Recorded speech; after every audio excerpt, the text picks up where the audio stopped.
j'en avais déjà parlé il y a quelques semaines, un nouveau crossover d'ici Marvel euh, avec Superman Spider-Man. Euh, J'avais précisé voilà les équipes créatives et les machins, qui c'est qui avait, qu'est-ce qu'on pouvait en attendre, etc. Je vais pas revenir en détail sur voilà qui a bossé sur quoi de manière très précise. On va aborder un petit peu tout, donc je rappellerai les noms, tout ça. Mais si vous voulez vraiment un détail de qui a bossé sur quoi, les scénaristes, les dessinateurs, les covers, il y a déjà des vidéos là-dessus. Euh, de toute façon, oui, je pense que je la mettrai en description de la vidéo si vous voulez aller les voir. Comme ça, vous ne serez pas perdu. Euh, donc, j'ai pu lire. Est-ce que tu as pu lire au final ce fameux crossover ou pas? Oui, mais juste le titre principal. Ok, bon. Mon Donc, courage n'a pas été au-delà. ok, bon, c'est le principal parce que bon, les backups, on va en parler, mais pas aussi longuement que le reste quand même. Euh, donc bon, qu'est-ce qu'on a pensé finalement de ce Superman Spider-Man 1? Est-ce que c'était mieux que Batman Deadpool? Est-ce que c'était mieux que Deadpool Batman? La réponse tout de suite. Est-ce que c'était vraiment compliqué? Pas vraiment. Mais bon, euh, bon, le titre principal quand même, je vais rappeler qui a bossé dessus parce que bah, c'est le titre principal quand même. C'est écrit par Mark Wade et dessiné par Jorge Jiménez. Euh, oui, c'est mieux que Batman et Deadpool. Faut pas déconner quand même. Rien de transcendant, hein, ça reste un truc crossover, donc c'est Non, mais très. c'est ça, enfin, t'abuses. Moi, dans ma tête, c'était bon, c'était vraiment pas ouf. Puis tu commences ton truc par alors, par rapport à Batman et Deadpool. Ah bah oui, mais si tu vas par là, forcément, oui, oui. Oui, oui, oui. Mais le problème, c'est que c'est très superficiel en fait. C'est ça le problème. Est-ce que c'est la faute à. On a très peu de temps pour raconter une histoire, du coup on ne raconte pas vraiment grand chose au final. J'ai j'ai plus eu l'impression de voir une succession de moments cool, de hype moments and aura, comme disent les jeunes. Euh, alors qui fonctionne quand même, hein. Je veux dire, le moment où Superman est en mode je crois en toi, Spider-Man, et il soulève les débris. Oui, c'est facile, oui, c'est cliché, mais ça fonctionne bien, quoi. Surtout parce que c'est Superman qui dit à Spider-Man je crois en toi, et il croit en lui et il s'améliore. Donc c'est vraiment purement la quintessence des pouvoirs de Spider-Man et de Superman qui, au-delà de leurs pouvoirs, sont des inspirations et des machins et des modèles. Voilà. Donc c'est vraiment on joue le best-of. C'est vraiment ça le truc, c'est que c'est moi j'ai trouvé ça sympa, j'ai trouvé ça cool. J'ai déjà beaucoup moins, enfin disons que moi Deadpool déjà c'est, ah, je peux pas. Donc c'était forcément beaucoup plus facile d'aller dans ce crossover là. Mais je trouve que voilà, les interactions entre Peter et Clark, c'est mignon, c'est sympa, mais ça fait très. Il faut qu'on case les catchphrases, les phrases types, les phrases clés, les phrases phares. Il faut qu'on les case, il faut qu'on en case 3 par numéro. Voilà, il faut qu'on dise ah, je suis l'araignée sympa du quartier, ah, je suis l'homme d'acier. Bon, ils disent pas ça, mais c'est très. Ouais, on joue très très safe. On joue très. Pas la facilité, mais ouais, c'est très les trucs les plus connus. On sait que ça va marcher, on sait que ça va tirer sur la corde sensible des gens. Et ça a tiré sur ma corde sensible, mais je suis aussi capable de reconnaître que bon, bah, c'est vrai que c'est. Ouais, c'est le coup de Spider-Man qui soulève les débris. Ben, on l'a déjà vu plein de fois. Et alors, on sait que ça marche, du coup, c'est pour ça qu'on le met là, mais on sait que ça marche. Donc, il n'y a pas de surprise, il n'y a pas d'élément plutôt cool. Enfin, plutôt cool. Cool dans le sens frais, nouveau. Après, bon, c'est vrai que oui, l'association Brainiac, Docteur Octopus, c'est sympa. On voit le docteur avec des bras un petit peu modifiés avec un certain métal, j'en dis pas plus. Mais enfin, si je vais le dire, c'est de la kryptonite. Enfin, franchement, l'histoire du titre, elle a pas d'intérêt. C'est pas pour ça qu'on lit. Enfin, il n'y a pas vraiment d'enjeu, il n'y a pas vraiment d'histoire, il n'y a pas de twist, quoi que ce soit. Donc voilà, il y a des trucs sympas, il y a des moments où, voilà, oui, Doc Ock avec, avec ses bras en mode kryptonite. Voilà, de voir genre Spider-Man affronter Brainiac, Superman, Docteur Octopus, voilà, c'est cool, c'est sympa, mais je pense que si tu veux vraiment faire un bon crossover, ben en fait, enfin, il faut se démêler du truc. On fait deux numéros un qui sont vite fait connectés et encore, c'est même pas sûr. On sait pas encore. Voilà, mais ça, enfin, tout est trop superficiel quoi. Donc on joue les trucs qui sont faciles, qui sont simples. Du coup, c'est sympa, mais c'est très fast-food. C'est cool, mais il n'y a pas de substance derrière. On va dire ça comme ça. Et par contre, c'est très joli. Niveau dessin, ça par contre, voilà, c'est horrible. Voilà, c'est rien à dire. Mais c'est vrai qu'après, en termes de scénar, sympa. Mais j'ai fait un 3 heures après, quoi. J'ai pas grand-chose de plus à dire, mais en même temps, enfin, c'était évident en fait que ça C'est pas surprenant, allait. c'est sûr. Non, c'est un numéro qui est extrêmement, extrêmement convenu Ouais. et c'est tout aussi convenu qu'il soit convenu, quoi, j'ai envie de dire. Enfin, il y a strictement rien de nouveau à l'horizon, il n'y a aucune surprise. Euh, non, franchement, mais du coup, ça le rend totalement anecdotique, en fait, ce numéro. Ouais. Ce, Ce qui est dommage, je hein, c'est vois quand même un pas. crossover Marvel DC, quoi. Franchement, je vois vraiment pas l'intérêt quoi de ce type de lecture. C'est pas pour rien que je me suis arrêté à celui-là, que je me suis pas tapé les récits backup quoi. Enfin, ça n'a aucun intérêt quoi. Enfin, il y a hormis le côté si vraiment ça marche sur vous, le côté entre guillemets historique, genre Rêve de gosse tout le tralala. Sinon, il y a rien à retenir quoi. Enfin, Ouais. les dessins étaient sympas, oui, ouais, Mm. d'accord, mais comme dans plein d'autres comics, Ouais. Comme dans Batman Deadpool. oui, Voilà. c'est vrai. Donc, Là, c'est vrai que je comprends pas, quoi. Je vois pas l'intérêt. c'est vrai qu'en y repensant, je pense même que les crossovers Deadpool-Batman étaient moins convenus que ça. Ils étaient pas hyper originaux, mais ils étaient moins dans les clous. Peut-être C'est parce que possible. peut-être parce que Deadpool amène un côté un peu plus méta et voilà. N'empêche que bon, ouais. Ouais. Mais c'est vrai que c'est dommage d'avoir un truc aussi, comme tu dis, convenu, anecdotique pour un crossover. Alors déjà, un crossover d'ici Marvel, ça faisait longtemps qu'on en attendait. Peut-être que le fait d'en avoir eu un l'année dernière fait que celui-là paraît moins spécial. Euh, mais quand même, quoi, c'est Spider-Man et Superman, c'est vraiment les héros par excellence, quoi. Et je pense qu'il aurait fallu avoir une vraie histoire, quoi. Je veux dire, le meilleur crossover Marvel DC, c'est JLA Avengers de Busiek et Perez.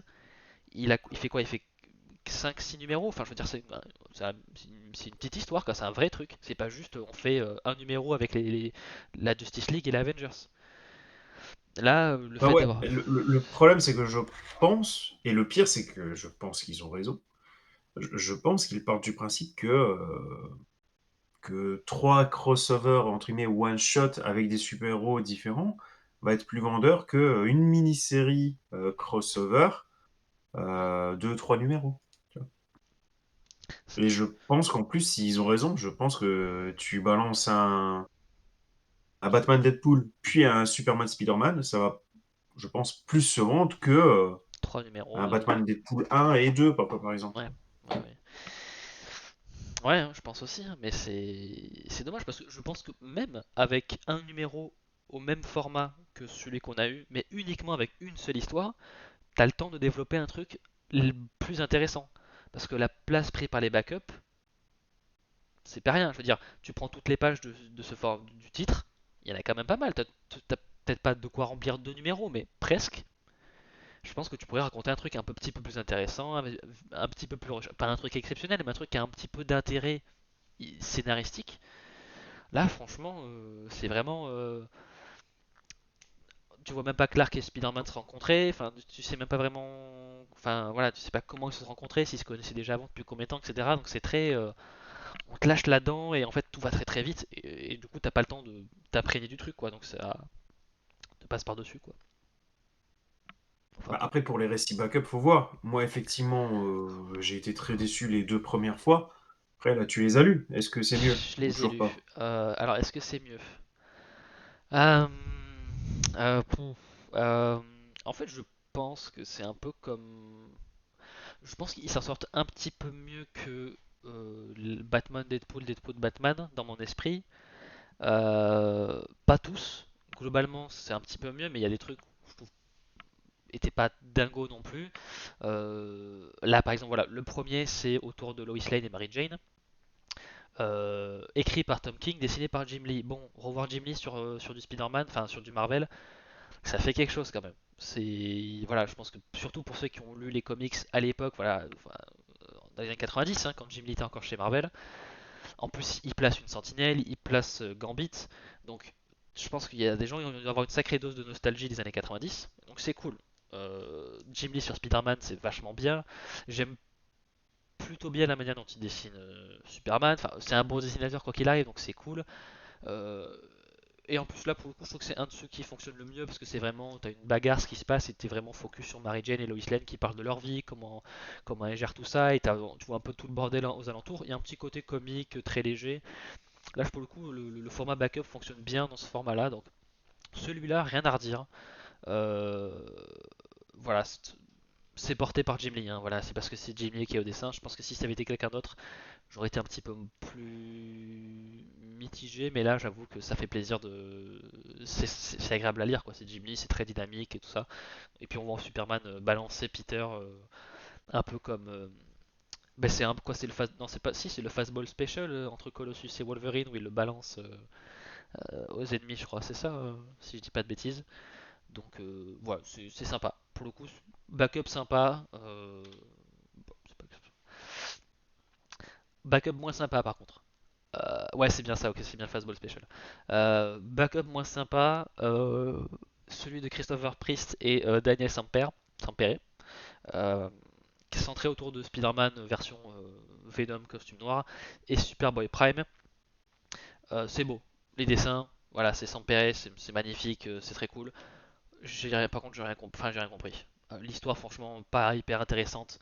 C'est juste Superboy qui va. Alors, j'ai bien aimé le fait qu'ils aient repris le truc de Superboy est capable de donner un coup de poing dans la réalité.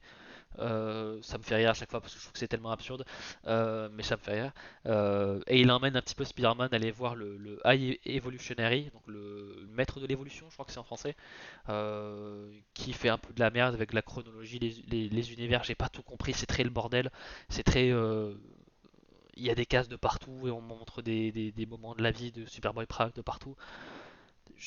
C'est juste en mode ils vont voir le gars, ils disent oh là là il faut qu'on continue d'explorer et ils repartent. Et t'es en mode ok, pas d'intérêt. Pour le coup celui-là c'est très beau mais ça raconte. Enfin franchement c'est vraiment t'as l'impression que il était censé avoir une page d'après où l'action continuait. Là ils sont arrêtés en plein milieu. Et t'es en mode ok, et voilà c'est un peu vraiment ils nous ont teasé un truc, enfin teasé un truc. Ouais ça ne mène nulle part tout simplement. Euh, Il y a un petit peu la même chose avec celui-là de Backup. Alors là aussi graphiquement c'est Sean Murphy, donc bon, il faut aimer parce que je pense pas que ce soit au goût de tout le monde, mais voilà, revoir du Sean Murphy c'est très très cool, c'est un très bon dessinateur. Le voir sur du Spider-Man c'est cool aussi. Et puis voilà, vu qu'on est dans une sorte de Gotham futuriste de Beyond the White Knight, c'est sympa, visuellement c'est très très cool. Je suis pas fan de son Superman par contre. Je trouve que c'est pas, il est peut-être un petit peu trop gringalé. Bah, il est moins musclé que Spider-Man, il y a un os. Voilà. Après, Miguel O'Hara est toujours très, voilà. Mais là, c'est qu'il est vraiment très très. C'est pas qu'il est maigre, c'est qu'il est, on dirait moi au lycée quoi. Il est squelettique quoi. Donc c'est pas inintéressant comme choix parce que peut-être qu'il y a des trucs intéressants. En fait, ça me rappelle un peu le Superman de Flashpoint. Bon, est-ce que c'est parce qu'il est Superman depuis très peu de temps et du coup il a pas absorbé de radio, je sais pas. Mais voilà, je suis pas fan du Superman. Après le reste, c'est plutôt cool. On les voit vite fait se battre deux temps trois mouvements. Mais là aussi, il y a un petit peu le même syndrome de ah, on nous annonce qu'il y a une autre menace et il ah, on va aller les affronter, on y va. Et ça s'arrête là. Donc en fait, on nous parle, enfin en gros ils nous disent ah ouais, on va aller se taper contre des ennemis. Et ça a l'air intéressant, sauf qu'en fait on nous le montre pas, parce qu'en fait t'as que 4 pages pour raconter une histoire, donc t'es un peu en mode pourquoi tu me parles de choses qui ont l'air méga cool si tu peux pas me le montrer en fait. Donc en fait soit tu fais vraiment un truc hyper contenu, une petite histoire sur 4 pages, ok, mais me parle pas de choses qui ont l'air plus intéressantes que ce que tu me décris ici en fait. Donc bon, on a eu quelques moments de discussion plutôt sympas entre les différents héros et tout ça, mais me fais pas des promesses que tu peux pas tenir quoi, en gros c'est ça un peu le truc quoi. Mais c'est beau. Voilà, c'est Sean Murphy. Euh, Ah ben voilà, justement, en parlant d'histoires on va dire plus isolées dans leur bulle et qui fonctionnent mieux, euh, on a le backup Jimmy Olsen Carnage par Matt Fraction et Steve Leiber. Là j'étais un peu sur le cul. Euh, parce que alors ça fonctionne bien parce que pour le coup ils disent enfin voilà c'est vraiment Jimmy qui débarque oui c'est Jimmy donc qui débarque à New York donc au Daily Bugle et qui veut trouver Spider-Man et ils disent ah mais en fait on m'a décrit comme il est en rouge il utilise des toiles et machin et en fait il finit par traquer ben, en fait ce qui est Carnage pas Spider-Man et il se fait buter. Voilà, c'est vraiment Jimmy Olsen meurt des mains de Carnage. C'est vraiment, il montre même l'article de presse en mode en honneur de notre collègue perdu Jimmy Olsen et machin. Donc déjà, ils ont fait mourir Jimmy Olsen dans un backup. Je trouve ça hilarant. Euh, Après, bon, Matt Fraction, il peut faire des trucs un peu très loufoque, décalé dans ce côté-là. Donc ils l'ont fait mourir, déjà je le souligne là. Et puis voilà la petite mise en scène, on voit sa tête dans le nuage, tout ça. Il y a un côté très cartoonesque, tout est très cartoonesque dans ce backup, mais c'est vraiment l'histoire, c'est Jimmy veut trouver Spider-Man, il trouve Carnage, il se fait buter. C'est pas Jimmy est censé enquêter sur un affrontement entre deux personnages, un de l'univers Marvel et un de l'univers DC, et ça promet d'être vachement bien, et en fait en cours de route il se fait buter par Carnage. Ça aurait été chiant, parce que ça nous dit ah en fait on pourrait raconter ça comme histoire, sauf que non c'est un truc qui te coupe dans l'élan. Là c'est juste non, c'est Jimmy Olsen veut trouver Spider-Man, ah ben en fait oups pas de chance, il tombe sur Carnage, ça montre Superman, elle marche pas, il meurt mort de rire. Enfin, franchement, là pour le coup, je trouve que, voilà. En plus, les dessins font bien le taf, voilà. Donc voilà, sympa. Là pour le coup, oui, c'est vrai. Mais après, c'est plus Là, drôle. tu vois, typiquement, c'est difficile de dire que c'est convenu. Tu vois. Oui, en plus, il y a un côté très, voilà. Mais même en fait, c'est qu'en fait, je pense qu'en termes de volonté et d'exécution, les deux étaient main dans la main. Parce que tu sais très bien que tu as 3 pages pour faire une histoire et du coup, ils sont pas allés chercher des trucs trop ambitieux pour le compte de page. Donc voilà. Mais c'est vrai que oui, c'était très. En fait, en fait, c'est vraiment ça la page, c'est que Jimmy est juste en dessous de Carnage et on le voit genre lever la main qui va s'asséner sur lui et en fait ça coupe et tu dis ah en fait on va voir que il a été sauvé par machin. Non, ça coupe vers le titre de presse qui dit que Jimmy est mort. Et t'es en mode enfin voilà, voilà les crossovers c'est aussi l'occasion de faire des trucs, c'est pas dans la continuité, fais-toi plaisir quoi, fais des trucs où il se passe des trucs, des dingueries, des machins. Donc voilà. Donc backup sympa, j'ai bien aimé. Autre backup qui est cool aussi, c'est Spider-Man et Superman qui parlent pour Spider-Man de donc le Ben, pour Superman du Paquette. Et en fait, en même temps qu'ils parlent de leurs figures parentales respectives, il y a tout un flashback où en fait tu vois qu'ils se sont vraiment croisés il y a des années et des années et qu'ensemble ils ont sauvé des enfants d'une inondation ou je sais pas quoi. Euh, et voilà, en plus je crois qu'il y a même un moment qui dit que, enfin Spider-Man dit ah mais oncle Ben une fois est passé au Kansas, il m'a pas trop raconté mais il s'est surtout souvenu des gens, enfin des très bonnes personnes qui avaient là-bas, enfin un truc comme ça, donc c'est un truc très feel good. Et pareil, et c'est juste, oh, mais on parle de nos figures parentales et en même temps ça montre à quel point les figures d'inspiration de nos héros, qui sont eux-mêmes des figures d'inspiration pour tout leur univers, sont des bonnes personnes et font le bien. Donc il y a un côté très feel good. C'est un petit peu à l'inverse du backup avec Carnage où c'est vraiment très quick à la fin il meurt. Là c'est beaucoup, tout le monde il est beau, tout le monde il est gentil mais c'est Superman et Spider-Man, donc en fait ça fonctionne très très bien, donc c'est très voilà, ça met un petit sourire. Et là aussi c'est une histoire très très simple, c'est une parenthèse dans la conversation des deux héros et ça fonctionne très très bien. Donc voilà, et puis c'est très joli parce que bah, c'est dessiné par Rafa Sandoval qui bosse sur Absolute Superman et voilà, c'est écrit par Jeff Lemire, donc voilà voilà aussi backup qui était plutôt cool. Les deux derniers backups, le premier il est centré autour du Daily Planet, Daily Bugle, euh, qui est écrit par Greg Rucka et dessiné par Nicolas Scott. Alors déjà j'aime beaucoup les dessins de Nicolas Scott. Je pense pas que c'est pas mon style préféré, mais je trouve qu'elle a je sais pas, ça dessine toujours très bien les visages, enfin des visages toujours très expressifs. Donc voilà, les dessins font très bien l'affaire. Et puis j'ai bien aimé le backup là pour le coup parce que c'est un dialogue, on va dire plus un débat entre Lois Lane et J. Jonah Jameson autour de qu'est-ce qui fait un héros, je veux dire pourquoi est-ce que Jameson déteste Spider-Man mais il aime bien Captain America et donc il y a tout un truc autour de qu'est-ce qui fait vraiment être un héros, le fait de porter un masque, qu'est-ce que ça dit, enfin voilà pourquoi tu portes un masque, etc. Donc c'est là aussi une petite parenthèse qui veut un petit peu aborder la question de tout ce qui fait un héros, leurs actions, le fait de porter un masque, pourquoi, la protection des entourages, etc. Donc il n'y a pas de scène d'action quoi que ce soit, mais j'ai trouvé le dialogue intéressant et le fait de les voir un peu exprimés par deux points de vue. Euh, c'est vrai que dans l'univers d'ici, les héros ont plus souvent d'identité secrète, là où Marvel c'est un petit peu moins le cas, sauf pour des exemples très marqués comme Spider-Man, voilà.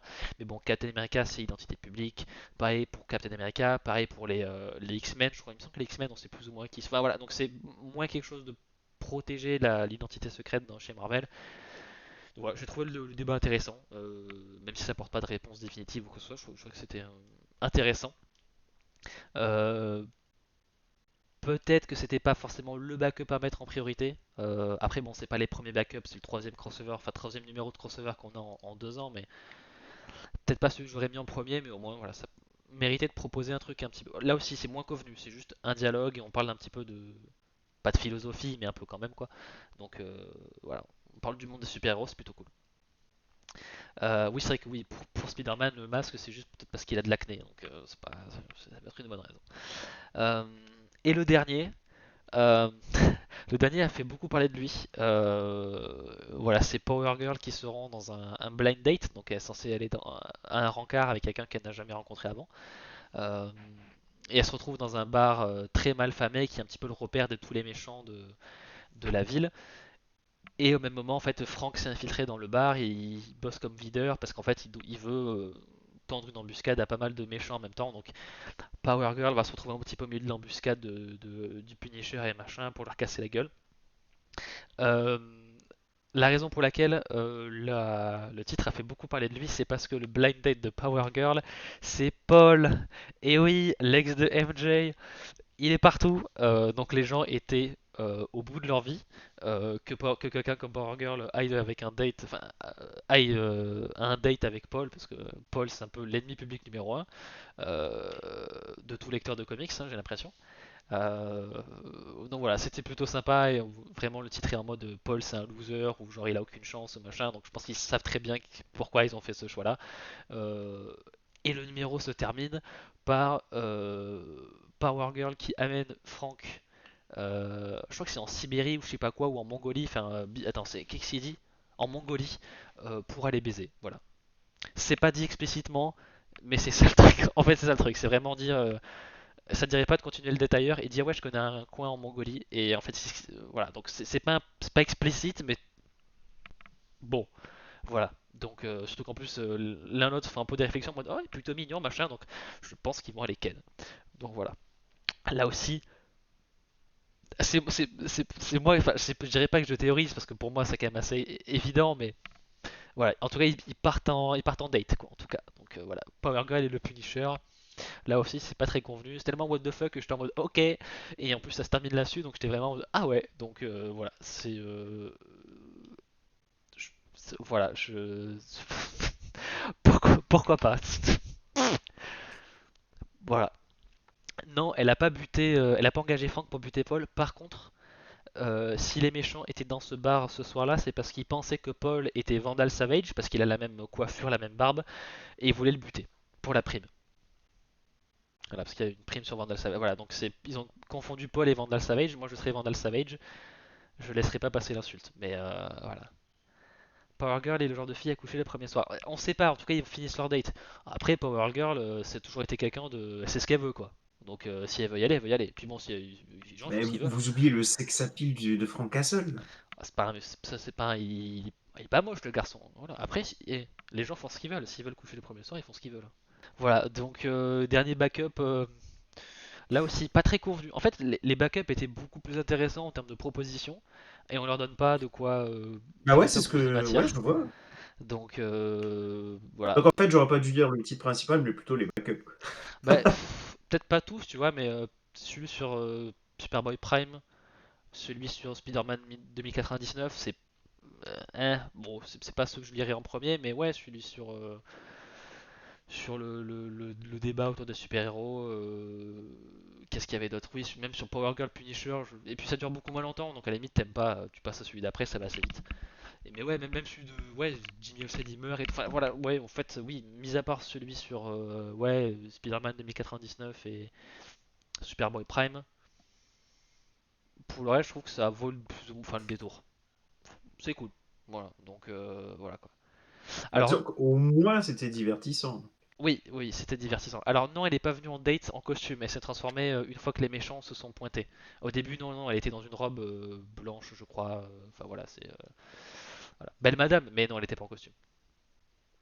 Voilà. Donc bon, je crois que j'ai mis, voilà. En verdict, oui, c'est mieux que Batman Deadpool. Les backups sont quand même meilleurs que globalement. Les backups sont meilleurs que sur le Batman Deadpool et même le Deadpool Batman, hein, les deux numéros. Après, voilà le titre principal, très convenu, pas désagréable pour autant, mais disons que c'est voilà, c'est classique quoi. Vous attendez pas à voir un truc, mais après, comme je l'ai dit, il y a des moments, ouais, ça marche quand même, mais c'est vrai que bon, ça mériterait d'avoir un peu plus ouais, deux numéros de plus quoi, pour vraiment faire une vraie histoire. Parce que bon, tu sors Mark Wade et Jiménez sur un titre, ouais, donne-leur de quoi faire un peu de trucs quoi. Mais bon, c'est un peu dommage. Quelque chose à rajouter sur Bah, ce. ouais, juste, je trouve ça dommage, quoi. Encore une Ouais. fois, enfin, je comprends pas. Enfin, Je pense que la déception est peut-être plus chiante parce que ouais, c'est un crossover quoi. Tu peux faire des trucs cool avec. Je veux dire, on te donne les clés des deux royaumes et tout ce que tu trouves c'est un truc très ouais, très convenu, très classique, qui surprend pas. bah, Donc bon. en fait, c'est pas comme si, genre, tu prends le numéro et t'as pas aimé, tu vois. Parce que si t'as pas aimé, ça sous-entend que tu as étudié quoi, quelque chose, quoi, et que tu t'es pas retrouvé dedans pour une raison ou pour une autre. Peut-être parce que c'est tout simplement mauvais. Mais là, putain, tu prends le livre, il y a rien à en dire.